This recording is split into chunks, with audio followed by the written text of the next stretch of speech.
François Berléand, acteur populaire et talentueux, a notamment excellé dans le film Les choristes, de Christophe Baratier, film aux 8,5 millions d'entrées au cinéma et de multiples récompenses.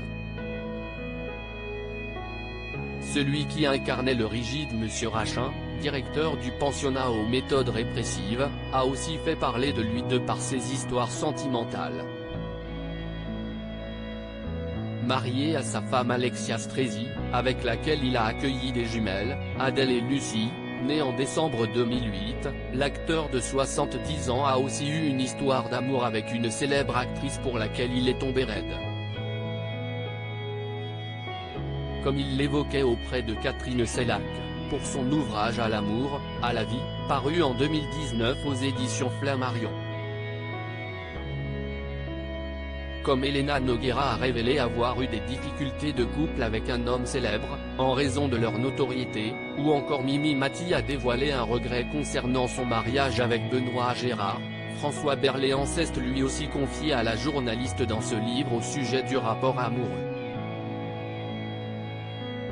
L'occasion pour lui de revenir sur une histoire d'amour qui l'a marqué, celle avec Nicole Garcia, actrice et réalisatrice célèbre. Et puis il y a eu Nicole Garcia, partage-t-il. On se connaissait professionnellement, je ne l'aimais pas trop comme actrice, elle jouait avec une toute petite voix alors que dans la vie la sienne est grave. Nous nous sommes retrouvés sur une pièce de théâtre, je jouais son mari, je l'ai un peu dirigé pour qu'elle pose sa voix et je suis tombé raide. Je me demandais comment j'allais pouvoir vivre sans elle. L'heure est alors au coup de foudre, comme pour les 3 femmes qui ont le plus compté dans sa vie, de son aveu. Une fois en tournée, nous avons commencé une belle histoire d'amour, fait savoir François Berléand. Si est obsédant, je me demandais comment j'allais pouvoir vivre sans elle une fois de retour à Paris. Ça a duré 12 ans.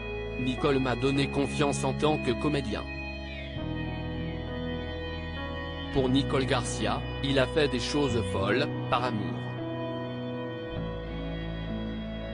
Quand j'étais avec Nicole, je tournais à Cuba, et elle le fils préféré à Nice.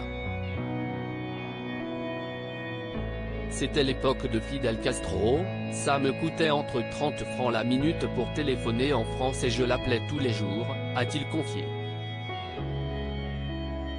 Il a ainsi dépensé tout le cachet de son film pour converser avec elle. C'était plus fort que moi, admet-il. Puis, l'acteur a ensuite connu Alexia Stresi, la romancière avec laquelle il élève leurs jumelles. Pas célibataires au moment de leur rencontre, ils se sont retrouvés 2 ou 3 ans plus tard.